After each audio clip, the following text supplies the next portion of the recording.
ప్రభువైన యేసుక్రీస్తు నామం పేరిట మీకు అందరికీ శుభాభివందనాలు తెలియపరుస్తున్నాను.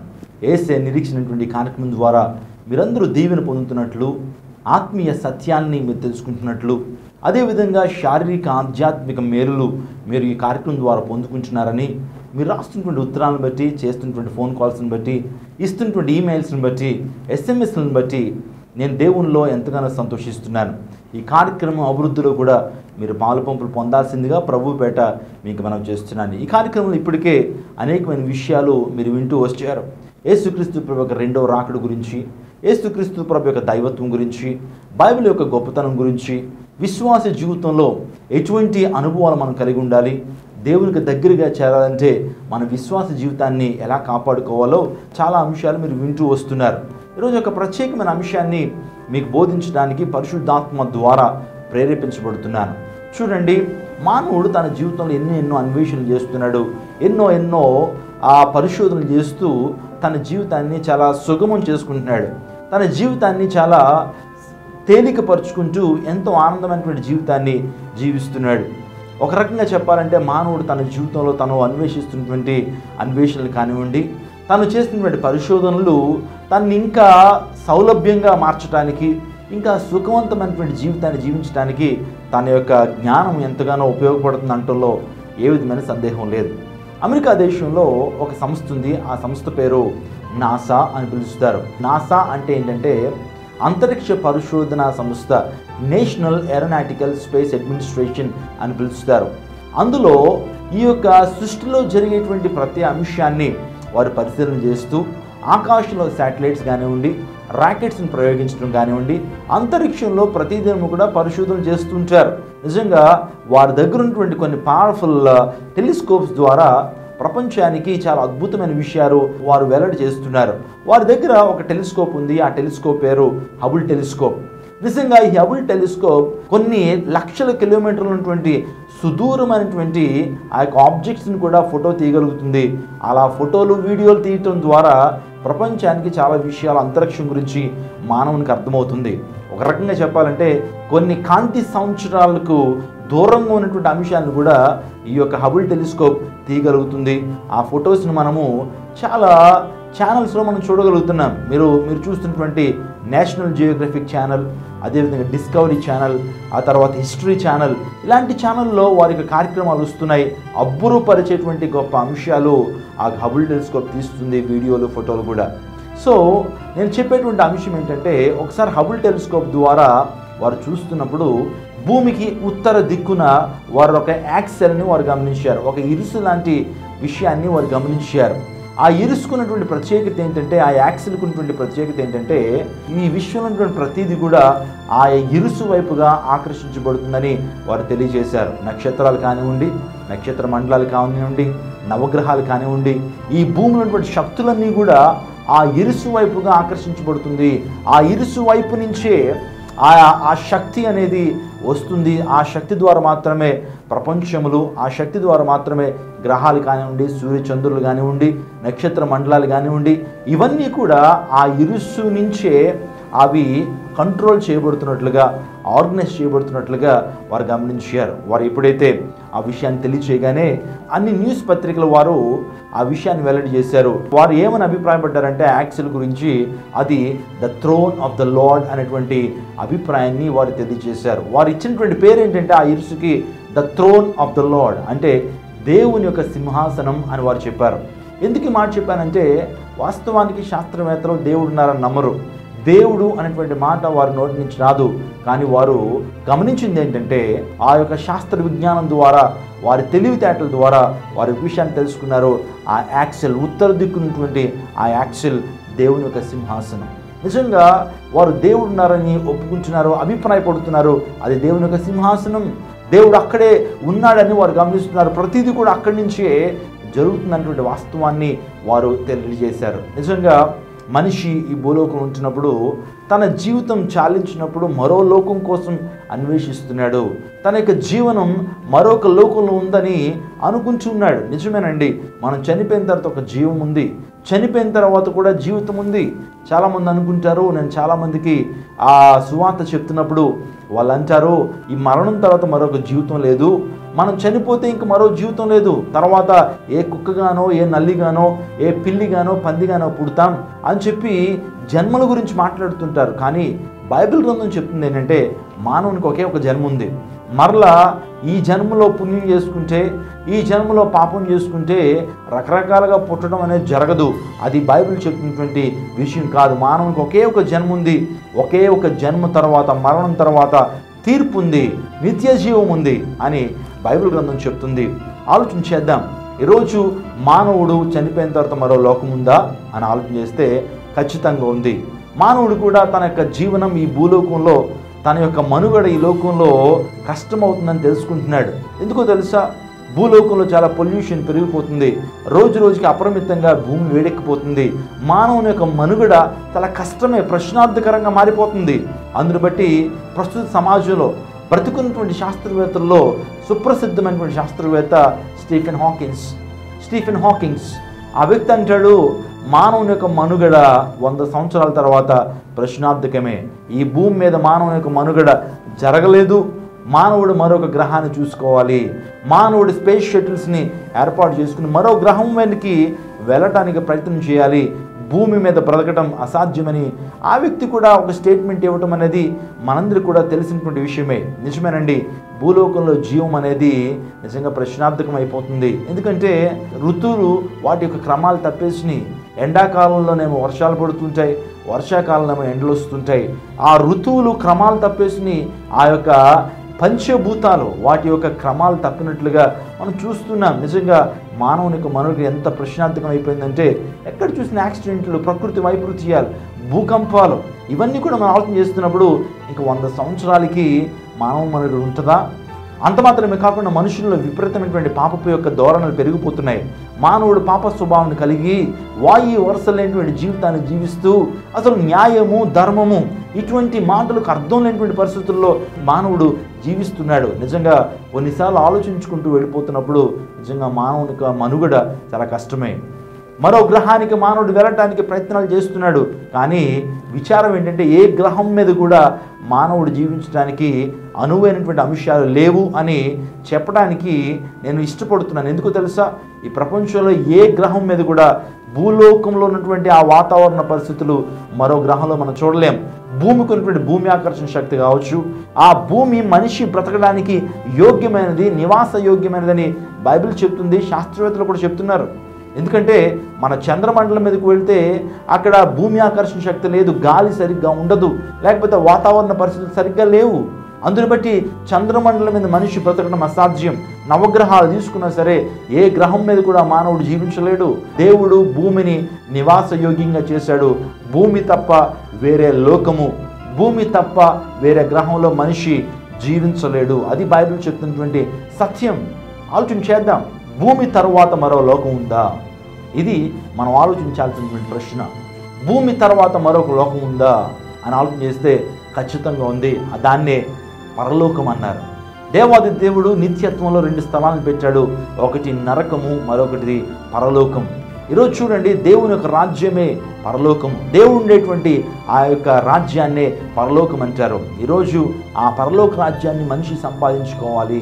ఆ పరలోక రాజ్యాన్ని మనిషి సంపాదించుకున్నప్పుడే తన జీవితంలో ఒక పరిపూర్ణత అనేది, తన జీవితంలో శాంతి సమాధానాలు కలుగుతాయనేటువంటి వాస్తవాన్ని గమనించండి. కడుపులో ఉన్నటువంటి ఆ యొక్క బిడ్డ అనుకుంటుందట తల్లి కడుపే సర్వస్వం. 9 మాసాలు తల్లి కడుపులో ఉన్నప్పుడు ఆ బిడ్డ అనుకుంటుంది, నా తల్లి కడుపే సర్వస్వం, మరో లోకం లేదేమో అని అనుకుంటుంది. ఆ 9 మాసాలు ఎప్పుడైతే ముగించుకుని తల్లి కడుపులోంచి బయటికి రాగానే అప్పుడు అర్థమవుతుంది ఆ బిడ్డకు, ఇదే కాదు లోకం, మరొక లోకం ఉందని. ఇదే కాదు, నా తల్లి కడుపే లోకం కాదు, మరొక లోకాన్ని చూసినప్పుడు అర్థమవుతుంది. ఈరోజు ప్రియ సహోదరుడా, ప్రియ సహోదరి, నువ్వు అనుకుంటున్నావు ఈ లోకమే సర్వస్వం అనుకుంటున్నావు, ఈ లోకమే సర్వస్వం అనుకుంటున్నావు. అనుకుని ఈ లోకంలో ఉన్నటువంటి శరీరాశులకు, నేత్రాశులకు, జీవపడంబానికి లోనైపోయి, లోకాశలకు లోనైపోయి నీ జీవితాన్ని పతనం చేసుకుంటున్నావు. ఈ లోకం తర్వాత మరొక లోకం ఉంది, దాన్ని నిత్యత్వం అంటారు. దాన్ని సంపాదించుకోవడానికి మనిషి ప్రయాసపడాలి. పరలోక రాజ్యం నాకు కనిపించట్లేదు, నరకం నాకు కనిపించట్లేదు, దేవుడు నాకు కనిపించట్లేదు అని లేవని చెప్పడానికి లేదు. దేవుని వాక్యం చెప్తుంది, ఆ అదృశ్యమైనవి నిశ్చయములు, దృశ్యమైనవి అనిశ్చయములు అని దేవుని వాక్యం చెప్తుంది. ఈరోజు కంటికి కనిపించినవి అవి నిశ్చయం ఉంటాయి. ఆలోచన చేద్దాం. ఈరోజు పరలోక రాజ్యం, భూమికి వేరుగా వేరొక రాజ్యం ఉంది. ఆ రాజ్యాన్నే మనం పరలోకం అంటారు, చాలామంది మోక్షం అంటారు, చాలామంది స్వర్గం అంటారు. ప్రతి మత గ్రంథాల్లో, ప్రామాణిక గ్రంథాల్లో పరలోక రాజ్యం గురించి, స్వర్గం గురించి చాలా కాన్సెప్ట్లు ఉన్నాయి. కానీ బైబిల్ మాత్రమే సమగ్రమైనటువంటి వివరణ ఇచ్చింది. ఎవరు వెళ్తారు ఆ రాజ్యానికి, ఎవరు వెళ్తారు, ఎవరు వెళ్ళగలరు ఆ రాజ్యానికి, అందరికీ ప్రవేశం ఉంటుందా అని అంటే అందరికీ ప్రవేశం ఉండదు. ఎవరైతే నీతిమంతులుగా మార్చబడతారో, ఎవరైతే పరిశుద్ధులుగా తీర్చబడతారో వారు మాత్రమే పరలోక రాజ్యానికి వెళ్తారనేటువంటి వాస్తవాన్ని మీరు గమనించాలి. ఈ భూమిని తయారు చేసి ఆ భూమిని కాపాడుతున్నటువంటి దేవుడే మానవుడు చనిపోయిన తర్వాత మరొక స్థలాన్ని సిద్ధపరిచాడు, మరొక రాజ్యాన్ని సిద్ధపరిచాడు. ఆ రాజ్యానికి ఎవరు వెళ్తారంటే పరిశుద్ధులు, నీతిమంతులు, ఆయన చిత్తాన్ని జరిగించేటువంటి వారు, ఆయనకి ఇష్టమైనటువంటి వారు మాత్రమే ఆ రాజ్యానికి వెళ్తారు అనేటువంటి వాస్తవాన్ని మీరు గమనించాలి. దేవుని వాక్యం ఈ విధంగా సెలవిస్తుంది. ప్రకటన గ్రంథము 21వ అధ్యాయము 27వ వచనం, గొర్రెపిల్ల జీవ గ్రంథమందు వ్రాయబడిన వారే అందులో ప్రవేశించుదురు కానీ నిషిద్ధమైనది ఏదైనాను, అసహ్యమైన దాన్ని, అబద్ధమైన దాన్ని జరిగించువాడైనను దానిలో ప్రవేశించడు. చూడండి, నిషిద్ధమైన వాటిని చేసేటువంటి వాడు, అసహ్యమైనటువంటి వాటిని చేసేటువంటి వాడు, పాప కార్యాలు చేసేటువంటి వాడు ఆ రాజ్యానికి వెళ్ళడు, ప్రవేశించడు అని దేవుని వాక్యం చెప్తుంది. ఎవరైతే గొర్రె పిల్ల జీవ గ్రంథంలో వారి పేర్లు ఉంటారో వారే మాత్రమే పరలోక రాజ్యానికి వెళ్తారు. చూడండి, ఈ రోజున ఎవరు పరలోక రాజ్యానికి వెళ్తారు? డబ్బు ఉంటే పరలోక రాజ్యానికి వెళ్ళగలుగుతామా? నీకు అందం ఉంటే పరలోక రాజ్యానికి వెళ్ళగలుగుతావా? పేరు ప్రఖ్యాతులు కలిగి ఉంటే పరలోక రాజ్యానికి వెళ్తావా? ఒక పాస్టర్ కొడుకు అయితే, పాస్టర్ కూతురు అయితే పరలోక రాజ్యానికి వెళ్ళగలుగుతావా? ఏంటి పరలోక రాజ్యానికి వెళ్ళటానికి అర్హత ఏంటి? దేవుడు పరలోక రాజ్యానికి వెళ్ళటానికి ఏ అర్హతను పెట్టాడు అంటే కనుక మనందరికీ చాలా సుపరిచితమైనటువంటి ఆ యొక్క అంశం మనకి బైబిల్లో తెలుసు. ఒకసారి నికోదేము అనేటువంటి ధర్మశాస్త్ర ఉపదేశకుడు యేసు ప్రభు దగ్గరికి వచ్చి, మరణించిన తర్వాత మరో జీవితం ఉందంటారు, మరణించిన తర్వాత దేవుడు మన కొరకు మరొక లోకాన్ని సిద్ధపరిచాడు, దాన్నే పరలోక రాజ్యం అన్నారు, దాన్నే నిత్య జీవం అన్నారు, ఆ రాజ్యాన్ని నేను ఎలా చేరుకోవాలన్నప్పుడు యేసు ప్రభు వారు చెప్పారు, కొత్తగా జన్మించితేనే కానీ పరలోక రాజ్యానికి చేరలేవు అన్నాడు. దేవుని రాజ్యాన్ని కనీసం చూడాలంటే కొత్తగా జన్మించాలి, దాన్నే మారు మనసు అన్నారు. మారు మనసు అంటే మన జీవితాన్ని ప్రభువుకు సమర్పించటము. మారు మనసు అంటే మన జీవితంలో యేసుక్రీస్తు ప్రభువు చెప్పినటువంటి రీతిలో బ్రతకడము, ఆయన చిత్తానుసారంగా బ్రతికేటువంటి జీవితాలు. అంటే పాపాన్ని విడిచిపెట్టి, లోకాన్ని విడిచిపెట్టి, ఆ లోక సంబంధమైనటువంటి కార్యాలను విడిచిపెట్టి దేవుని వైపుగా మన యొక్క జీవితాన్ని మళ్లించడమే మారు మనసు. హృదయాన్ని మార్చుకోవాలి. చాలామంది అనుకుంటారు క్రైస్తవ్యం అనేది ఒక మతం మార్చుకోవడం అనుకుంటారు, మతంలో దిగటం అనుకుంటారు. కానీ కాదండి, క్రైస్తవులు ఎప్పుడు కూడా మతంలో ఉండరు, కులంలో ఉండరు. వారు మతిని మార్చుకుంటున్నారు, వారి యొక్క మనస్తత్వాన్ని మార్చుకుంటున్నారు, వారి యొక్క వైఖరిని మార్చుకుంటున్నారు. సృష్టికర్తతో వారు ఒక అనుసంధానాన్ని కలిగి ఉండటమే క్రైస్తవ్యం. ఈరోజు నీతిమంతులు మాత్రమే పరలోక రాజ్యానికి చేరతారు, నీతిమంతులు మాత్రమే పరలోక రాజ్యానికి చేరతారు. మత్తయి సువార్త 25వ అధ్యాయం 46వ వచనంలో, నీతిమంతులు నిత్య జీవమునకు పోవుదురు, నీతిమంతులు నిత్య జీవమునకు పోవుదురు. నీతిమంతులు నిత్య జీవం అంటే ఎల్లప్పుడూ జీవించేటువంటి అనుభవం, ఎప్పుడూ అమరులుగా ఉండేటువంటి అనుభవం. ఆలోచన చేయండి, మానవులకు ఒక మంచి కోరిక ఉంటుంది, ఏంటంటే నిత్యం మేము అమరులుగా ఉండాలి, ఏనాడు కూడా చనిపోకూడదు. అందును బట్టే మానవుడు ఉదయాన్నే ఒక శ్లోకాన్ని వల్లిస్తుంటాడు. అదేంటంటే, అసతోమా సద్గమయ తమసోమా జ్యోతిర్గమయ మృత్యోర్మ అమృతంగమయ. మృత్యోర్మ అమృతంగమయ అంటే అర్థం ఏంటంటే, O divine power, I'm in mortality, lead me from mortality into mortality. నేను మృత్యువులో ఉన్నాను, నేను మరణంలో ఉన్నాను, మరణం నుండి జీవంలో దాటించు అని మనిషి ప్రార్థిస్తున్నాడు భగవంతుణ్ణి. మరణం నుంచి జీవంలోకి దాటించాలంటే ఆ వ్యక్తి మరణం నుంచి జీవంలోకి దాటాలి. దేవుడే కనుక ఈ లోకానికి వస్తే, నరావతారికి వస్తే, ఆయనకు మరణం అనేది ఆయనకు అడ్డుగా ఉండటానికి వీల్లేదు, మరణం అనేది ఆయన్ను ఆపి చేయడానికి వీల్లేదు. ఆయన మరణాన్ని జయించి తిరిగి లేవాలి. ఈ లోక చరిత్రలో మరణాన్ని జయించి తిరిగి లేచినటువంటి వాడు యేసుక్రీస్తు ప్రభు తప్ప మరెవరు కూడా లేరు. ఆయన శరీరంతోనే సశరీరుడిగానే ఆయన మరణాన్ని తిరిగి జయించాడు. ఆయన డైలాగ్ ఏంటో చెప్పమంటారా? ఓ మరణమా నీ విజయం ఎక్కడ, ఓ మరణమా నీ ముళ్ళు ఎక్కడ. మరణాన్ని తన గుప్పెట్లో పెట్టుకున్నటువంటి వాడు ఆయన నీకు ఆయన జీవాన్ని ఇవ్వగలడు. నేనే మార్గమును సత్యమును జీవమును అని చెప్పాడు. నా ద్వారానే తప్ప ఏ ఒక్కరు కూడా పరలోక రాజ్యానికి చేరరు, మోక్షానికి చేరరు అని యేసుక్రీస్తు ప్రభు వారు ఇంకా ఆ మాటలో ఏ విధమైన సందేహం లేదు, ఏ విధమైన అనుమానం లేదు, ఏ విధమైన కాంప్రమైజ్ అనేది ఆ మాటలో లేదు. సూటిగా చెప్పాడు, నా ద్వారానే తప్ప ఎవడైనాను పరలోక రాజ్యానికి చేరాలి, ఇంకా ఏ మార్గం కూడా లేదు.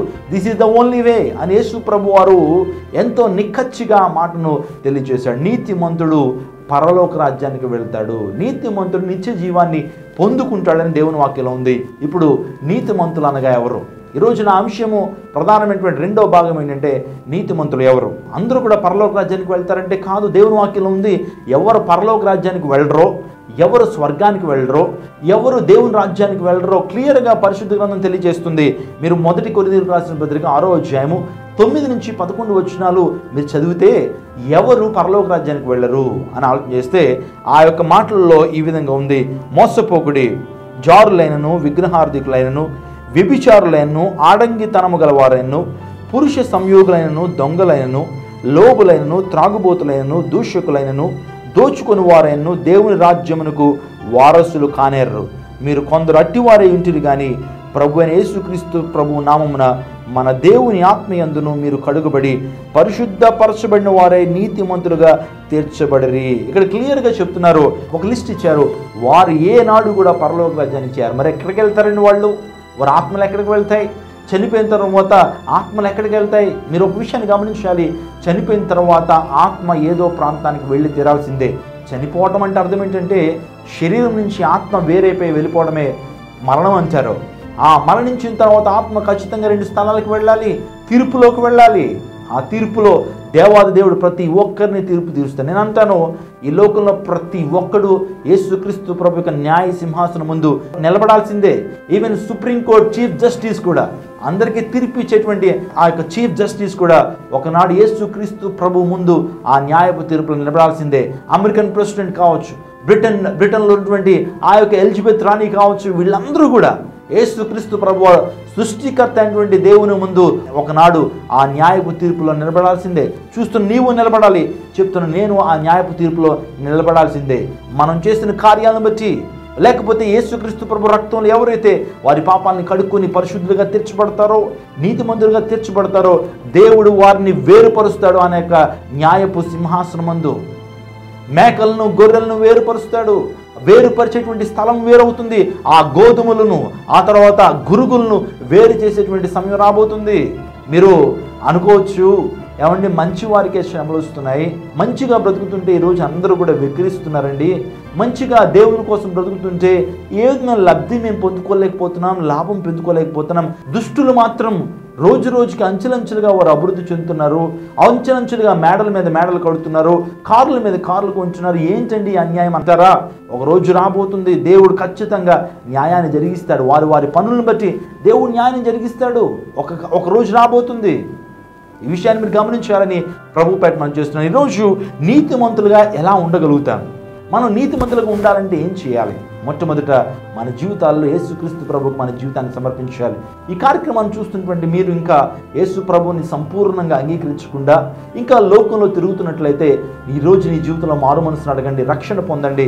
దేవుడు నేను నీతిమంతులుగా తీర్చగలడు. ఈ యొక్క కొరింథీయులకు రాసిన పత్రికలో అపోస్తలుడైన పౌలు చెప్తూ, ఒకప్పుడు మనందరూ కూడా ఇలాగ ఉన్నాం, ఏ ఒక్కరు కూడా నీతిమంతులు కారండి. ప్రతి ఒక్కరు కూడా పాపం చేసినటువంటి వారే, ప్రతి ఒక్కరిలో కూడా పాపం ఉంది. కానీ దేవుని మహాకృపను బట్టి మనము దేవుని సన్నిధికి వచ్చి మన పాపాల నిమిత్తం పశ్చాత్తాపడతామో దేవుడు మన నీతిమంతులుగా తీరుస్తాడు అన్నటువంటి వాస్తవాన్ని గమనించండి. ప్రభు అయిన యేసుక్రీస్తు ప్రభు నామమున మన దేవుని ఆత్మయందును మీరు కడుగుబడి పరిశుద్ధపరచబడిన వారే నీతిమంతులుగా తీర్చబడ్డారు.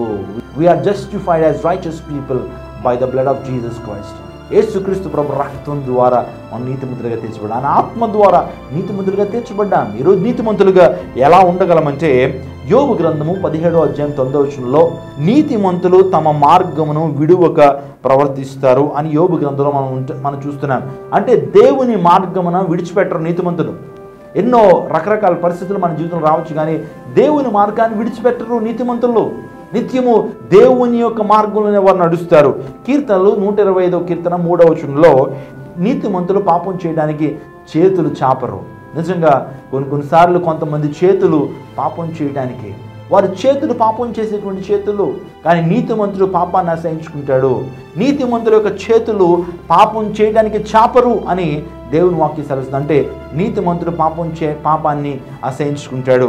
ఆ తర్వాత సామెతల గ్రంథం 10వ అధ్యాయం 11వ వచనంలో నీతిమంతులు జీవపు మాటలు పలుకుతారు. ఈరోజు నీతిమంతులు వారు ఏం మాట్లాడినా సరే వారి మాటల్లో జీవపు మాటలు మాట్లాడతారు. అంటే జీవం ఎవరు అంటే యేసుక్రీస్తు ప్రభువు వారు. ఆయన మాటలు మాట్లాడతారు, దేవుని సంబంధించిన మాటలు మాట్లాడతారు. సరసోక్తులు, డబుల్ మీనింగ్తో కూడిన మాటలు, బూతు మాటలు, ఎదుటి వ్యక్తిని నిందించేటువంటి మాటలు, ఎదుటి వ్యక్తిని కించపరిచేటువంటి మాటలు వారి నోట్లో ఉండవు. వారు ఎప్పుడు మాట్లాడినా జీవాన్ని పలుకుతారు, ఎప్పుడు మాట్లాడినా సత్యాన్ని పలుకుతారు, ఎప్పుడు మాట్లాడినా యేసుక్రీస్తు ప్రభు గురించి మాట్లాడతారు. ఈరోజు నీతిమంతులుగా ఉన్నావా ప్రియ సహోదరుడు, ప్రియ సహోదరి? నీ నోటి మాటలు దేవుని దృష్టికి అంగీకారంగా ఉన్నాయా? చాలామంది నోటి ద్వారా పాపం చేస్తుంటారండి. అనేక మంది యొక్క శాపాన్ని వారు కోరుకుంటూ ఉంటారు, శపిస్తూ ఉంటారు. నీతిమంతుడు ఎప్పుడు కూడా జీవ మాటలు పలుకుతాడని దేవుని వాక్యం సెలవిస్తుంది. అంత మాత్రమే కాకుండా హబక్కూకు గ్రంథము 2వ అధ్యాయము 4వ వచనంలో నీతిమంతులు విశ్వాసం మూలంగా బ్రతుకుతారు. దేని మూలంగా బ్రతుకుతారు అని ఆలోచన చేస్తే నీతిమంతుడు విశ్వాసం మూలంగా బ్రతుకుతాడు. దేవుని మనం విశ్వాసం ఉంచడం ద్వారా మన జీవితాల్లో ఆహారం కాదు మనం బ్రతికిస్తుంది. అందును బట్టే దేవుని వాక్యం చెప్తుంది, మనుషుడు రొట్టె వల్ల మాత్రమే జీవించడు కానీ దేవుని నోటి నుంచి వచ్చే ప్రతి జీవము గల మాట ద్వారా జీవిస్తాడు, బ్రతుకుతాడు అని దేవుని వాక్యం చెప్తుంది. ఈరోజు నీతిమంతుడు విశ్వాసం మూలంగా జీవిస్తాడు. నీతిమంతుడిగా నువ్వు తీర్చిదిద్దబడాలంటే కనుక నీలో విశ్వాసం ఉండాలి. ఆ తర్వాత ఇంకా మనం ఆలోచన చేస్తే సామెతల గ్రంథం 28వ అధ్యాయం 1వ వచనంలో నీతిమంతులు సింహం వలె ధైర్యంగా ఉంటారు. ఈరోజు నీతిమంతులు సింహం వలె ధైర్యంగా ఉంచారు. చూడండి, లోక పరిస్థితులు రోజు రోజుకి మారిపోతున్నాయి. ఎంతో భయం గుప్పిట్లో మానవ బ్రతుకుతున్నాడు. నిజంగా క్రైస్తవ్యంలో కూడా చాలా క్రైస్తవ్యాన్ని అణిచివేయడానికి లేకపోతే అనేకమైనటువంటి క్రైస్తవ విరోధక శక్తులు వస్తున్నప్పటికీ నీతిమంతుడు మాత్రం ధైర్యంగానే ఉంటాడు. ఎందుకో తెలుసా? వారి జీవితాల్లో యేసుక్రీస్తు ప్రభు వారిని కలిగి ఉన్నాడు. గర్జించు సింహం అనేటువంటి యేసుక్రీస్తు ప్రభుని కలిగి ఉన్నాడు. కాబట్టి మనం ధైర్యంగా ఉండాలి. బబులోను సామ్రాజ్యంలో 4 యవనస్తులు మనం చూడగలుగుతాం. దానియేలు గ్రంథంలో షెడ్రక్, మేషక్, అబేద్నెగోలు మరియు దానియేలు వారు ఎంత ధైర్యంగా ఉన్నారంటే దేవుని కొరకు నిలబట్టంలో గొప్ప ధైర్య సాహసాలు వారు కనుపరిచారు. రాజు అయినటువంటి నెబుకద్నెజరు ప్రపంచ చక్రవర్తి. మొత్తం ఆ టైంలో ఆ బబులోను సామ్రాజ్యమే, బాబిలోనియన్ కింగ్డమ్ అనేది సూపర్ పవర్ నేషన్గా ఉంది, ప్రపంచాన్ని శాసిస్తున్నారు. అటువంటి టైంలో వారి సామ్రాజ్యంలో పనిచేస్తున్నటువంటి యవనస్తులు వారికి కూడా శాసనం ఇవ్వబడింది, ఈ యొక్క రాజు ప్రతిమను పూజించాలి, ఆరాధించాలి, నమస్కరించాలంటే వారు ధైర్యంగా చెప్పారు, రాజా ఇందుని గురించి మీకు ప్రత్యుత్తరం ఇవ్వాల్సిన అవసరం మాకు లేదు. ఒకవేళ మీరు మమ్మల్ని అగ్నిగుండంలోకి వేసినా సరే మా దేవుడు మమ్మల్ని అగ్ని నుంచి తప్పించడానికి ఆయన సమర్థుడు. లేకపోయినా నీ యొక్క ప్రతిమకు మేము నమస్కరించము, పూజించము, మా ప్రభువును మాత్రమే, సృష్టికర్త అయినటువంటి యెహోవా దేవుని మాత్రమే మేము పూజిస్తాం, ఆరాధిస్తామని వారు ఎంతో ధైర్యంగా చెప్పారండి. సింహాల బోన్లో వేసిన, అగ్ని గుండాల్లో వేసిన, చర్మాలు ఒలిచేస్తున్న ధైర్య సాహసాలు వారు కలిగి ఉన్నారు. ఎందుకు తెలుసా? వారిలో నీతి ఉంది, దేవుడిచ్చేటువంటి నీతి వారు కలిగి ఉన్నారు. ఇంకొక మాటను కూడా జ్ఞాపకం చేస్తాను. సామెతల గ్రంథం 24వ అధ్యాయం 16వ వచనంలో నీతిమంతుడు పడినను లేచును. ఈ మాటను మీరు ఆలోచన చేయాలి. కొన్నిసార్లు విశ్వాసులుగా మనం పడిపోయినా, ఎన్నోసార్లు లోక పరిస్థితులు మనల్ని ఎంతో ఆకర్షించినా, లోక పరిస్థితిని బట్టి ఒకవేళ పడిపోయినా నీతిమంతుడు మళ్ళీ నిలదొక్కోగలుగుతాడు. ఎందుకో తెలుసా? దేవుని యొక్క నీతి, దేవుని యొక్క ప్రేమ ఉంటుంది. పడిపోయినా తిరిగి లేస్తాడు. అంటే పడిపోమని అర్థం కాదు. ఒకవేళ ఏదైనా పరిస్థితిని బట్టి పడిపోయినా సరే నీతిమంతుడు మరలా లేగిస్తాడు. దావీదున్నాడు, దేవుని రక్తం చేత కడగబడినటువంటి వాడే, కానీ ఒకనాడు పడిపోయాడు. ఆయన సరే నాతాను ప్రవక్త ఎప్పుడైతే వచ్చి హెచ్చరించగానే మరలా తప్పుదిద్దుకున్నాడు. ప్రియ సహోదరుడు, ప్రియ సహోదరి, ఈ వాక్యం ద్వారా దేవునితో మాట్లాడుతున్నాడు. పాపంలో ఉన్నావేమో, ఒకప్పుడు దేవునితో మంచిగా ఉన్నటువంటి వ్యక్తివే, దేవుని యొక్క సహవాసం ఉన్నటువంటి వ్యక్తివే, దేవుని యొక్క రొట్టె మాంసాలు తీసుకుంటూ దేవుని యొక్క కృపలో ఎదిగినటువంటి వ్యక్తివే, కానీ కొన్ని పరిస్థితుల ద్వారా నువ్వు వెనుకకు జారిపోయావు, మరలా పడిపోయావు. మరలా దేవుడిని లేవమని తన యొక్క సేవకుడి ద్వారా హెచ్చరిస్తున్నాడు. మరలా దేవుని యొక్క కౌగిల్లో చేరిపోగలుగుతావా? ఈరోజు చేరిపోగలిగితే నువ్వు క్షేమం. ప్రియ సహోదరుడా, ప్రియ సహోదరి, దేవునికి విరోధంగా మనం ఏం చేయలేం. దేవునికి విరోధంగా మనం ఏమీ సాధించలేం. ప్రియ సహోదరుడా, ప్రియ సహోదరి, దేవుని వైపు నీ యొక్క మనస్సును, నీ యొక్క శరీరాన్ని దేవునికి, నీ యొక్క జీవితాన్ని మరొకసారి నువ్వు అర్పించుకోవాల్సిందిగా ప్రభుపేట మీకు మనవి చేస్తున్నాను. అంత మాత్రమే కాదు, నీతిమంతులు ప్రతీకారం తీర్చుకోరు అని 1 సమూయేలు గ్రంథము 24:17 మత్తయి సువార్త 5:44 నీతిమంతులు ప్రతీకారం తీర్చుకోరు. ఈరోజు మానవుడు ప్రతీకారాచలతో రగిలిపోతున్నాడు. ఎవరన్నా కీడు చేశారా మరలా ప్రతికీడు చేయాలి, ఎవరిని అపకారం చేశారా మళ్ళీ ప్రత్యాపకారం చేయాలని మానవుడు ఎంతో రివెంజ్ తీర్చుకోవాలని ఎంతో ప్రయాసపడుతున్నాడు. ఈరోజు నీతిమంతుడు ప్రతీకారం తీర్చుకోడు, ప్రేమిస్తాడు. నీతిమంతులు ఆనందగానం చేస్తారని బైబిల్లో ఉంది. కీర్తన గ్రంథము 32వ కీర్తన 11వ చరణంలో నీతిమంతులు ఆనందగానం చేస్తారు. ప్రియ సహోదర, ప్రియ సహోదరి, నీతిమంతుడుగా నువ్వు తీర్చిదిద్దబడ్డావా? యేసుక్రీస్తు ప్రభు రక్తంలో మాత్రమే ఒక వ్యక్తి నీతిమంతుడిగా తీర్చబడతాడు. మనం చేసేటువంటి ఏ పనులైనా సరే, అవి మంచి కార్యాలు కావచ్చు, దాన ధర్మాలు కావచ్చు, యజ్ఞాలు, వ్రతాలు, ఆ తర్వాత నదీ స్నానాలు, మనిషికి మంచి చేయటం, పేదలను ఆదరించడం, ఇవన్నీ కూడా మంచి కార్యాలే, నేను కాదంటలేదు. కానీ ఈ మంచి కార్యాలు దేవుని రాజ్యానికి మనల్ని చేర్చలేవు. అవన్నీ కూడా దేవుని దృష్టిలో మురికి గుడ్డలు లాంటివి. ఒక వ్యక్తి ఎప్పుడు నీతిమంతుడిగా తీర్చబడతాడంటే, నీతిమంతుడైనటువంటి యేసుక్రీస్తు ప్రభు యొక్క రక్తంలో వారి యొక్క ప్రతి పాపాన్ని కడుక్కొని ఆయన మీద ఆధారపడి ఆయన్ను ఆశ్రయించినటువంటి వారి జీవితాల్లో ఆయన రక్తం ద్వారా ఎవరైతే వారి పాపాలను కడుక్కుంటారో వారే నీతిమంతుడిగా తీర్చిదిద్దబడతారు. యేసు ప్రభు వారి రక్తం మాత్రమే మన నీతిమంతుడిగా తీరుస్తుంది అనేటువంటి వాస్తవాన్ని గమనించండి. ఈరోజు ప్రియ సహోదర, ప్రియ సహోదరి, పరలోక రాజ్యం ఉంది. పరలోక రాజ్యాన్ని చేరుకోవాలంటే నువ్వు నీతిమంతుడిగా తీర్చిదిద్దబడాలి, నువ్వు నీతిమంతుడిగా మార్చబడాలి. ఆ నీతి అనేది దేవుడు మాత్రమే ఇవ్వగలుగుతాడు, యేసు ప్రభు వారు ఇవ్వగలుగుతాడు.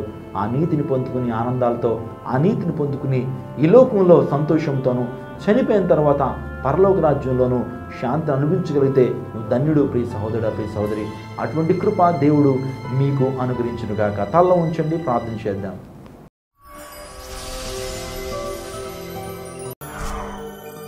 ఇప్పటి వరకు దేవుని సందేశాన్ని మీరు విన్నారు. ఇప్పుడు చేయబోయేటువంటి ప్రత్యేకమైన ప్రార్థనలో మీరందరూ ఏకీభవించండి. విశ్వాసంతో మీరు ఏకీభవించినట్లయితే మీ జీవితంలో గొప్ప అద్భుతాన్ని మీరు చూస్తారు. యేసుక్రీస్తు ప్రభువారు ఈ లోకంలో అనేక మందిని స్వస్థపరిచిన తర్వాత నీ విశ్వాసమే నేను స్వస్థపరచను. Your faith has made you well, your faith has made you heal అటువంటి మాటలు యేసుక్రీస్తు ప్రభువారు సెలవిచ్చారు.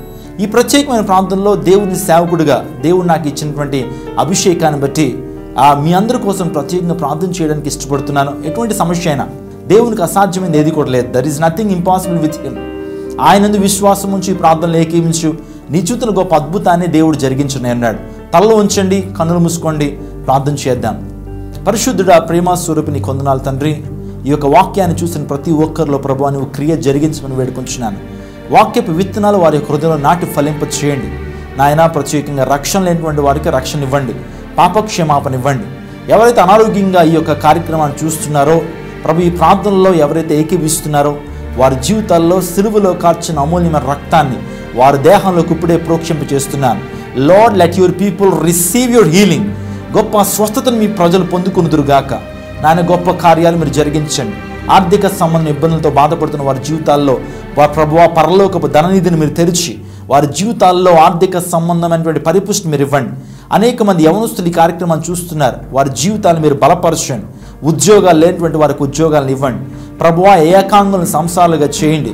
మంచి జీవిత భాగస్వామి కోసం ఎదురు చూస్తున్నటువంటి వారి జీవితాల్లో ఆత్మానుసారంగా ఉన్నటువంటి జీవిత భాగస్వాముల్ని వారికి అనుగ్రహించమని వేడుకొచ్చున్నాను. ఒంటరితనంతో రాత్రి వేళ పడుకుంటున్నప్పుడు దురాత్మ శక్తులతో పీడించబడుతున్నటువంటి వారి జీవితాల్లో గొప్ప కార్యాన్ని మీరు జరిగించండి.